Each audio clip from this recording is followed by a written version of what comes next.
وسلام على عباده الذين اصطفى أما بعد فأعوذ بالله من الشيطان الرجيم بسم الله الرحمن الرحيم يا أيها الذين آمنوا كتب عليكم الصيام كما كتب على الذين من قبلكم لعلكم تتقون صدق الله مولانا العظيم وصدق رسوله النبي الكريم ونحن على ذلك لمن الشاهدين والشاكرين والحمد لله رب العالمين اللهم صل على سيدنا مولانا محمد النبي الأمي وعلى آله وسلم تسليما كثيرا كثيرا اللهم رب الحل والحرام ورب البيت الحرام ورب الركن والمقام أبلغ لروح سيدنا ومولانا محمد منا السلام.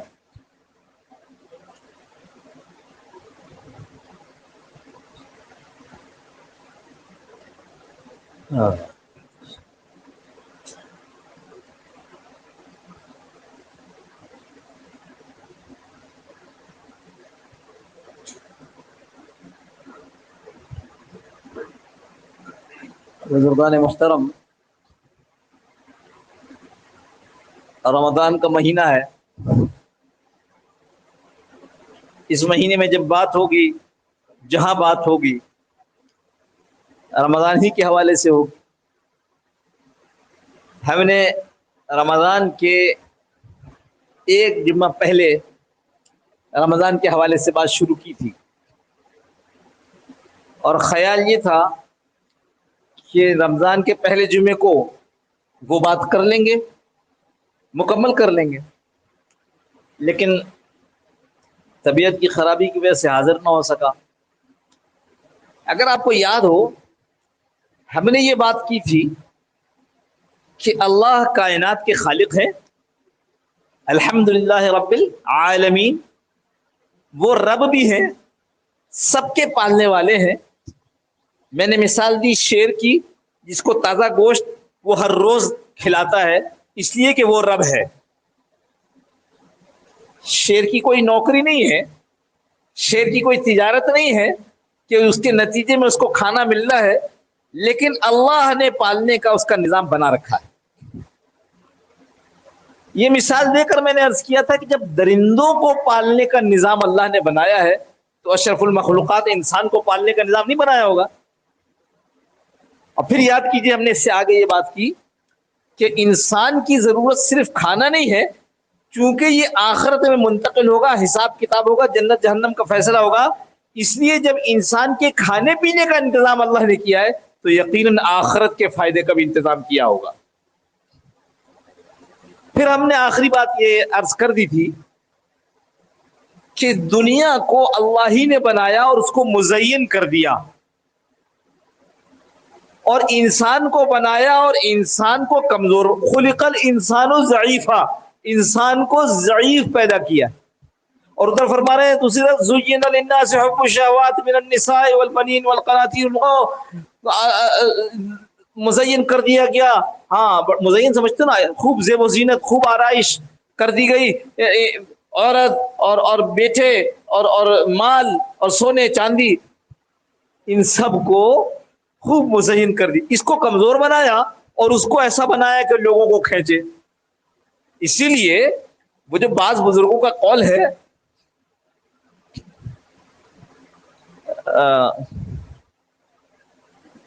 درمیانے قعر دریا تختہ بندم کر دئی، بازمی گوید کہ دامن تر مکن ہوشیار باش. ارے سمندر کی گہرائی کے اندر ایک تختے پر ہم کو بٹھا دیا ہے اور آواز یہ دے رہے ہیں کہ دیکھو دامن، یہ جو دیکھو تمہارا کپڑا بھیگنے نہ پائے، ہوشیار باش، ہوشیار رہنا.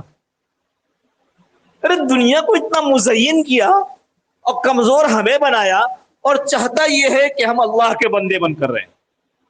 یہاں پر ہم نے بات کو ختم کیا. تو یہ عرض کرنا تھا کہ جب اللہ نے یہ کیا تو اللہ نے اس دنیا سے نکالنے کے لیے کہ دنیا بھی رہے اور اس کو آزمایا جائے کہ یہ دنیا کا بن کر رہتا ہے یا میرا بندہ بن کر رہتا ہے، اس کے لیے اللہ نے ہر سال رمضان دے دیا. یہاں پر ہم نے بات کو ختم کر دیا. ہر سال رمضان کے آنے سے کیا ہوتا ہے؟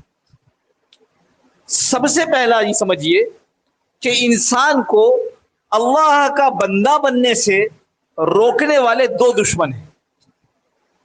وہ چاہتا ہے، ابھی ہم بیان کر رہے ہیں، میرے اندر بھی جذبہ ہے، آپ سن رہے ہیں آپ کے اندر بھی جذبہ ہے، لیکن جب باہر نکلیں گے تو وہ ہمارے دشمن کیا کریں گے؟ وہ ہمیں روکیں گے، نہیں نہیں نہیں، یہ کر لو، ارے یہ کھا لو، ارے یہ پی لو نہ۔ دو دشمن ہیں، اللہ نے کیا کیا کہ میرے حکم سے یہ روگردانی نہ کرے، اس کے لیے ان دو دشمنوں کا انتظام کر دیا۔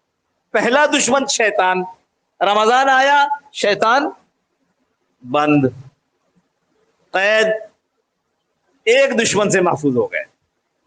ذہن میں رکھنا، یہ جو بات ہم عرض کر رہے ہیں یہ انتہائی ضروری سمجھنے کے لیے ہے، اور جس کو سمجھ میں آئے گا پھر وہ رمضان ضائع نہیں کرے گا۔ ایک دشمن، اس سے اب بے فکر ہو جاؤ، اس کو ہم نے بند کر دیا ہے، یہ اب تمہیں نہیں بہکائے گا۔ لیکن دوسرا دشمن ابھی ہے، وہ کون ہے؟ وہ اس کا نفس ہے۔ ادھر شیطان، ان الشیطان للانسان عدو مبین، ارے کھلا دشمن ہے تمہارا شیطان،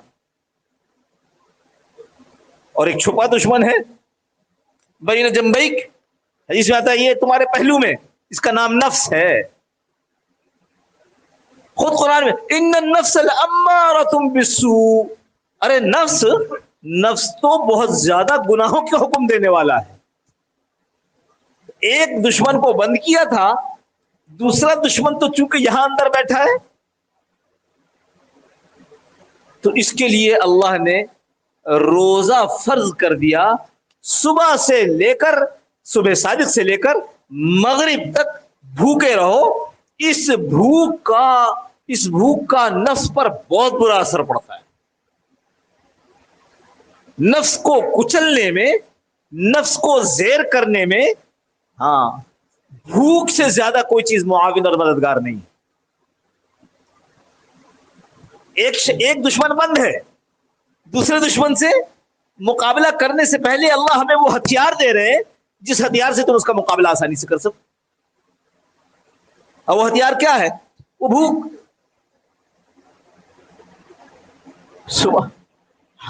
ہم کہتے ہیں اللہ، ہمیں تو یہ خبر ہی نہیں ہے نا کہ اللہ نے کیوں دیا، لہذا ہم یہ کہتے ہیں اللہ بھوک کے ہتھیار کی ضرورت نہیں ہے، ذرا وہ نئے نئے آئٹم ہوتے ہیں، کھجلا اور پھینی، اور جو سارے سال نہیں کھاتے، اس میں رمضان میں ٹائٹ، کیا سحری بڑی ٹائٹ کی ہے۔ اور میں نے آپ کو جملہ سنایا تھا کہ مغرب کے قریب کہتے ہیں آپس میں، او ہو آج تو مزہ آ گیا، روزے کا بالکل پتہ نہیں چلا، یعنی بالکل بھوک نہیں لگی، یعنی ہم نے اس ہتھیار کو استعمال ہی نہیں کیا جس سے نفس کمزور ہوتا۔ لہذا جب نفس کمزور نہیں ہوا تو مغرب ہوتے ہی پھر انہی حرکتوں میں لگ گئے جن حرکتوں سے اللہ نے منع کیا تھا، اور نفس نے ہمیں اس طرف دھکیلا تھا۔ نفس چاہتا تھا کہ یہ کرے، سارا دن نہیں کیا، لیکن چونکہ نفس کو کمزور نہیں کیا تھا تو اس لیے اس نفس نے مغرب ہوتے ہی اس طرف دھکیل دیا۔ اور یہ تو اس پر دھکیلا جو ظاہری ہے، اور جو باطنی چیزیں منع تھی، چونکہ نفس کمزور نہیں ہوا تو جو باطنی چیزیں منع تھی، غیبت، جھوٹ، لاجانی گفتگو، نگاہوں کی حفاظت، ہاتھوں کی حفاظت، یہ دن میں بھی نہیں ہو سکتی۔ وہ ہتھیار جس ہتھیار کو اللہ نے ہمیں دیا تھا کہ اب اس کے ذریعے تم اپنے نفس کو ایسا کر سکتے ہو کہ یہ سب نفس پر سب سے زیادہ شاق کیا کہیں گے، بھاری، وہ بھوک ہے۔ ہمیں تو یہ 1 مہینہ دیا ہے روزے۔ بعض مفسرین نے لکھا ہے کہ نوح علیہ السلام کی قوم بڑی اکھڑ تھی، اکھڑ سمجھتے ہو نا، کیا کہیں گے اس کو بھائی، اور کوئی لفظ ہے اکھڑ کا؟ بد مزاج، واہ سبحان اللہ، بہت بد مزاج تھی۔ تو مفسرین نے لکھا ہے کہ ان کے اوپر سارے سال کے روزے فرض تھے۔ ہاں، وہ کیسے ہوں گے یہ نہیں پتا، کتنے وقت کا ہوگا یہ نہیں پتا، اس روزے کی نوعیت کیا ہوگی؟ صرف جیسے بعض مذاہب والے کرتے ہیں کہ آگ پکی ہوئی چیز نہیں کھائیں گے، باقی چیزیں کھا سکتے ہیں، وہ نوعیت ہمیں نہیں معلوم، لیکن بعض مفسرین نے اس کو لکھا ہے کہ نوح علیہ السلام کی قوم بڑی اکھڑ تھی، اس پر سارے سال روزے تھے۔ کیسی اکھڑ قوم تھی، کیسی بدمزاج کہ روزانہ اپنے نبی کو پتھر مار مار کر ان کو پتھروں میں دبا دے، اور ایک دو دن نہیں، 950 سال۔ ارے ہماری تو 63 میں بس ہو جاتی ہے۔ ہاں، اس امت کی عمومی عمر، اوسط عمر، ہر نبی کی امت کی اوسط عمر اس کے نبی کی عمر کے برابر ہوتی ہے۔ ہمارے نبی صلی اللہ علیہ وسلم کی عمر 63 سال تھی۔ اس عمر شریف کے حساب سے یہاں بھی ہمارے اوسط عمر یہی ہے۔ تو یہ ہتھیار ہے، اللہ کے لیے اس ہتھیار کو استعمال کریں۔ یہ 30 دن یہ ہتھیار استعمال کرنا ہے، اور نفس کو دوسری چیز، وہ شہوانی خواہش، اس میں حلال طریقے سے پورا کرنے سے ہی منع کر دیا۔ اپنی بیوی کی طرف بھی شہوت کی نگاہ سے نہیں دیکھ سکتے۔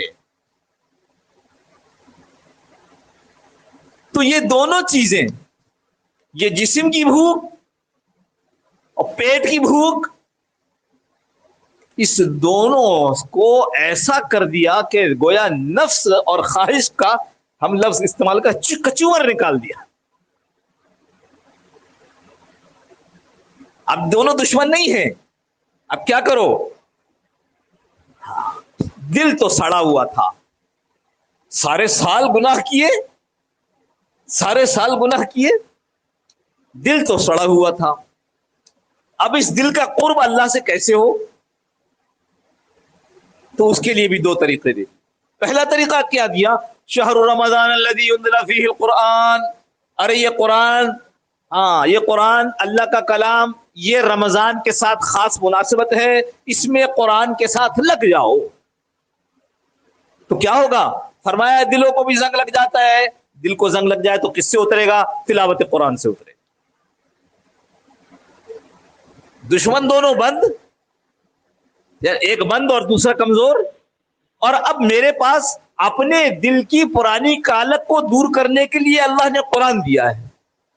لگو قرآن کے اندر، جتنا لگ سکتے ہو لگو، قرآن کے ساتھ جتنا مشغول ہوں گے، یہ دل ابھی موقع ہے، یہ دل کو جلا ملے گی، یہ دل پاک صاف ہوتا چاہے۔ اللہ کے نبی صلی اللہ علیہ وسلم نے فرمایا یہ غلط ہو نہیں سکتا۔ اللہ کے نبی صلی اللہ علیہ وسلم کا ارشاد ہے کہ دلوں کو زنگ لگ جاتا ہے، اس کو اتارنے کا طریقہ کیا ہے؟ قرآن کریم کی تلاوت، خوب تلاوت کر۔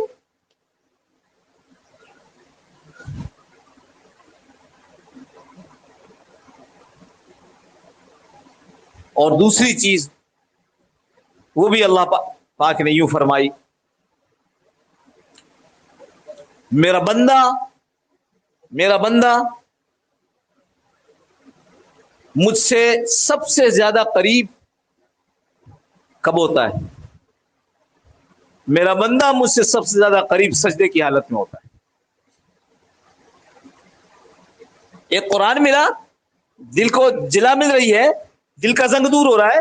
دوسرا سجدہ ملا، رمضان میں دن میں نہیں، رات کا وقت قیمتی ہوتا ہے ہر دفعہ، تو رمضان میں اور قیمتی ہے، تو رات ہوتے ہی آؤ آج تم کو مزید 40 سجدے کا موقع دے رہے ہیں۔ یہ 20 رکعت تراویح ہے۔ ادھر قرآن، ادھر 20 رکعت 20 رکعت میں کتنے سجدے؟ 40 قرب الہی کے موقع۔ کیسے ضائع کرتے ہیں مجھے بتاؤ؟ دن میں تلاوت نہیں ہو رہی، کیوں نہیں ہو رہی؟ کام بہت ہے، وہ کام کے لیے تو سارا سال پڑا تھا، اور کام کے لیے سال پھر آئے گا۔ ہاں، کھانا کھایا بہت سستی ہو گئی، اے ہائے، دل نہیں لگتا، جی چاہتا ہے ارادہ کرتا ہوں میں قرآن پڑھوں، دل نہیں لگتا، کبھی کبھی تھوڑا سا پڑھ کر فارغ ہو جاتا ہوں۔ نہیں، اس کا طریقہ ہے، کیا کیا جائے؟ انشاءاللہ کوشش کریں گے، نماز ابھی وقت اتنا نہیں ہے، نماز کے بعد انشاءاللہ ہے. ہاں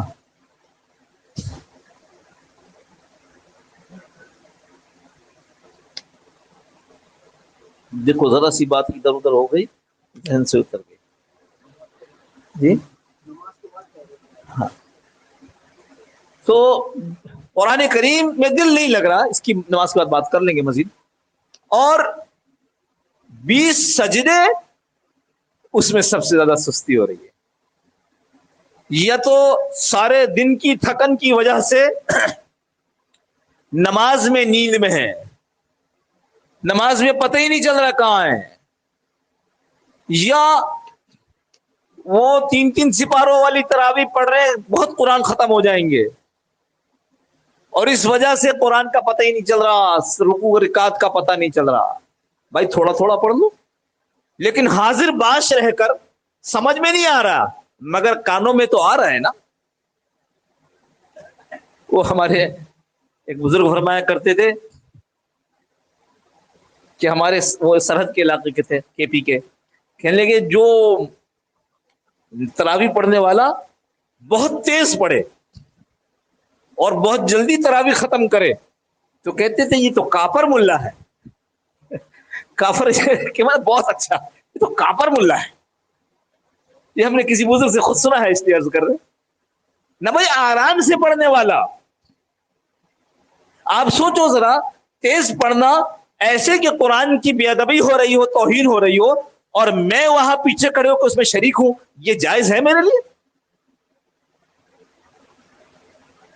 اس لیے قرآن اور یہ 20 موقع، ان دونوں سے ہم اگر پکی مشق کر لیں تو تقوی حاصل ہو جائے،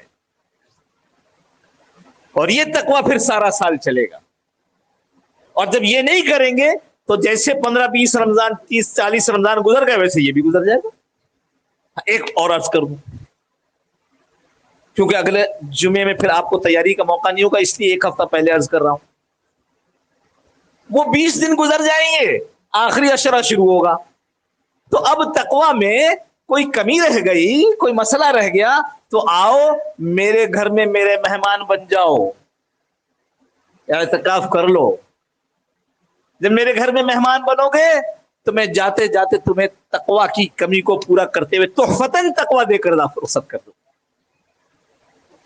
بھائی کسی کے گھر مہمان ہمیں یاد ہے، ہم چھوٹے تھے، کسی کام سے گئے پنجاب، واپسی میں کسی نے کہا کہ وہ اپنے محلے میں جو نائی ہے نا وہ یہی رہتا ہے. اچھا تو چلو مل لیتے اس سے. مل لیے تو بڑا خوش ہوا کہ ارے یہ ہمارے گھر آئے. تو جو ناشتہ جو کھانا دینا تھا کھا پی کے جب ہم نکلنے لگے تو اس نے کہا ابھی تو گھر میں کچھ ہے نہیں، یہ میری زمین کا چاول ہے. اس نے چاول ایک تھیلی میں رکھ کر کے دے دیا کہ ہمارے یہاں یہ بات بری ہے کہ کوئی مہمان آئے اور اس کو تحفہ دیے بغیر رخصت کر. اللہ سخی، اللہ کریم، خزانوں کا مالک، ہاں جس کو اپنے خزانے کے کم ہونے کا ڈر نہ ہو، اس کے مہمان بنو گے اور وہ بغیر تحفے کے آپ کو واپس کر دے، ممکن نہیں. تو یہ آخری عشرہ، چونکہ میں نے اس لیے بات کر دی کہ خیر اب جو جمعہ آئے گا اس کے بعد آپ کو موقع نہیں ہوگا اتنا، آج سے اس کی کوشش کر لیجئے کہ جو آگے آخری عشرہ آنے والا ہے اس میں اعتکاف کرنا ہے. رمضان بھر کے اندر جو کمی کوتاہی رہ گئی وہ اللہ کا مہمان بن کر اس کو پورا کریں گے. ٹھیک ہے نا بھائی؟ مشکل تو نہیں ہے، کوشش کرو گے نا؟ اچھا ڈر کے مارے انشاءاللہ بھی نہیں بول لے گا، واقعی اللہ قبول نہ کر لے. میں نے کہا کسی سے انشاءاللہ کہنے لگا کون سی انشاءاللہ؟ میں نے کہا میں تو ایک ہی جانتا ہوں. کہنے 2 قسم کی ہوتی ہے. دیکھو کون سی؟ کہنے ایک انشاءاللہ یہ ہوتی ہے کہ ہاں مجھے تو جی نہیں چاہتا مگر اگر اللہ نے چاہ لیا تو کرنا ہی پڑے گا. اللہ تو قدرت والے، انشاءاللہ اگر اللہ نے چاہ لیا تو کرنا ہی پڑے گا. اور دوسرا یہ نہیں انشاءاللہ میرا بھی جی چاہتا ہے، اللہ کا بھی جی چاہ رہے، اللہ بھی اس کو کر. تو یہ اچھی والی انشاءاللہ کرنا ہے. ابھی موقع ہے، کچھ دن ہے، اپنی محلے کی مسجد کہیں جانا تھوڑی ہے، اور وہی تمام اعمال جو گھر پہ کرتے تھے وہی اعمال وہاں کر. لیکن اس سے اللہ کا مہمان بننے سے فائدہ جو ہوگا وہ بیان سے باہر ہے، بشرطے کہ اصولوں کے ساتھ وقت لگائے، موبائل کے ساتھ وقت نہ لگائے. اللہ پاک مجھے اور آپ کو عمل کی توفیق نصیب فرما دے. واخر دعوانا الحمدللہ رب العالمین. جو کچھ بچ گئے انشاءاللہ نماز کے بعد بات کریں.